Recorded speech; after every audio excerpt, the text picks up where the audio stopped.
Hello hi friends, welcome back to my channel Padma vlogs Telugu channel. ఈరోజు ఇంకొక వెరైటీతో మా ముందుకు వచ్చానండి. కొత్తిమీర పుదీనా పచ్చడి ఎలా తయారు చేయాలో మనం ఈ వీడియోలో చూద్దామండి. చాలా టేస్టీగా చాలా బాగా వస్తుంది. కర్రీ అయితే, చట్నీ అయితే చాలా టేస్టీగా ఉంటుంది. కొంచెం వేడి వేడి అన్నంలో కొంచెం నెయ్యి వేసుకొని తింటే సూపర్గా ఉంటుంది. మీరు కూడా ఒకసారి ఇలా ట్రై చేయండి, మీకు నచ్చుతుందని అనుకుంటున్నాను. దీనికి కావాల్సినవి కొత్తిమీర, పుదీనా శుభ్రంగా కడుక్కొని చిన్నగా కట్ చేసుకోవాలి. తర్వాత ఎండుమిర్చి తీసుకోవాలి, కారంకి తగినంతగా తీసుకోవాలి. తర్వాత వెల్లుల్లి ఒక 5-6 వెల్లుల్లి తీసుకోవాలి. తర్వాత శనగపప్పు, పల్లీలు, మెంతులు, జీలకర్ర, ఆవాలు తీసుకోవాలి. కావాలంటే మనము ధనియాలు కూడా తీసుకోవచ్చు. నేనైతే ధనియాలు లేవని ధనియాల పొడి యూజ్ చేశానండి. మీరు కూడా ఒకసారి ఇలా ట్రై చేయండి. పచ్చడి చాలా టేస్టీగా వస్తుంది.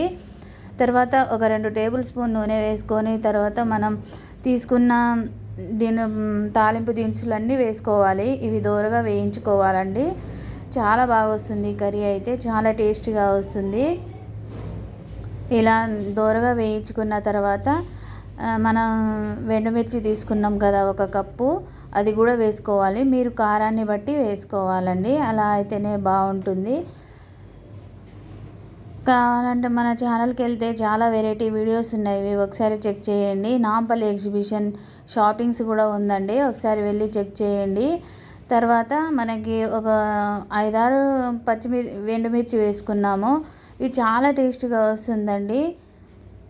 కర్రీ అయితే చాలా సింపుల్గా, చాలా ఈజీగా ఒక వారం రోజులు నిల్వ ఉండేలా వస్తుంది. చాలా బాగా వస్తుంది. ఇలా వేగనివ్వాలి, మధ్య మధ్యలో కలుపుతూ ఉండాలి.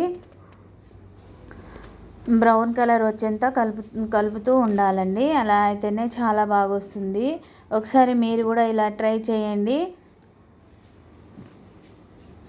నచ్చితే కనుక లైక్, షేర్, సబ్స్క్రైబ్ చేయడం మాత్రం మర్చిపోవద్దు. ఇవి దోరగా వేయించుకోవాలి, అలా అయితేనే చాలా బాగా వస్తుంది.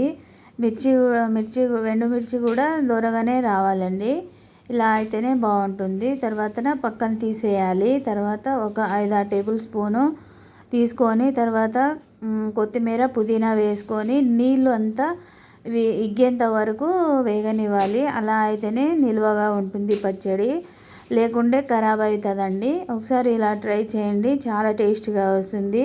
పిల్లలు ఎక్కువగా ఇష్టపడరు కదండి, ఇలాంటి చట్నీ చేసి పెట్టండి, చాలా ఇష్టంగా తింటారు. పెద్దవాళ్ళైనా సరే చాలా ఇష్టంగా తింటారు. చాలా టేస్ట్గా ఉంటుంది, ఆరోగ్యానికి కూడా చాలా మంచిది. ఒకసారి మీరు కూడా ఈ చట్నీని ట్రై చేయండి. వేడి అన్నంలో అయితే సూపర్గా ఉంటుంది. ఇలా నీళ్ళు మొత్తం వీగేంత వరకు వేగనివ్వాలి. చూస్తున్నారు కదా, ఈ వీడియోలో చూపిస్తున్నానండి. వీడియోలో వచ్చిన విధంగానే వేయించుకోవాలి. మధ్య మధ్యలో కలుపుతూ ఉండాలి, మీడియం మంట మీదనే ఉండాలి. తర్వాత చల్లారాక మనం మిక్సీ పట్టుకోవాలి. చాలా బాగా వస్తుందండి చట్నీ అయితే, చాలా నిల్వ ఉంటుంది. 1-2 వారాలు దాకా ఉంటుంది. కాకపోతే మనం 2 వారాల దాకా ఉంచాం కదా, తినేస్తాం కదా. వేగిపోయాయండి. తర్వాత మనము మిక్సీ పట్టుకోవాలి. ఫస్ట్గా వేయించుకున్న పల్లీలు అవన్నీ మిక్సీ పట్టాలి మెత్తగా. ఒక 5-6 వెల్లుల్లి రెబ్బలు వేసి మిక్సీ పట్టాలి మెత్తగా. తర్వాత మనము కొత్తిమీర, పుదీనా వేయించుకున్నాం కదా, అది కూడా వేసుకోవాలి. తర్వాత ఇలా కొంచెం వేడి నీళ్ళు వేసి మిక్సీ పట్టాలి, అలా అయితేనే బాగా వస్తుంది, ఎక్కువ రోజులు ఉంటుంది. దీనికి తాలింపు వేసుకోవాలి. తాలింపుకి ఒక 5-6 టేబుల్ స్పూన్ నూనె వేసుకొని ఎండుమిర్చిలు వేసుకోవాలి తాలింపుకు. తర్వాత ఆవాలు, జీలకర్ర, మెంతులు ఇవి వేస్తే చాలా టేస్టీగా వస్తుంది. కావాలంటే శనగపప్పు కూడా వేసుకోవచ్చు తాలింపుకి. తర్వాత దంచి పెట్టుకున్న వెల్లుల్లి కూడా వేసుకొని వేసేయాలి. తర్వాత ఇవి మగ్గాక మనము ముందుగానే ప్రిపేర్ చేసుకున్నాం కదా కొత్తిమీర, పుదీనా చట్నీ, అది కూడా దీంట్లోనే వేసుకొని కలుపుకోవాలి.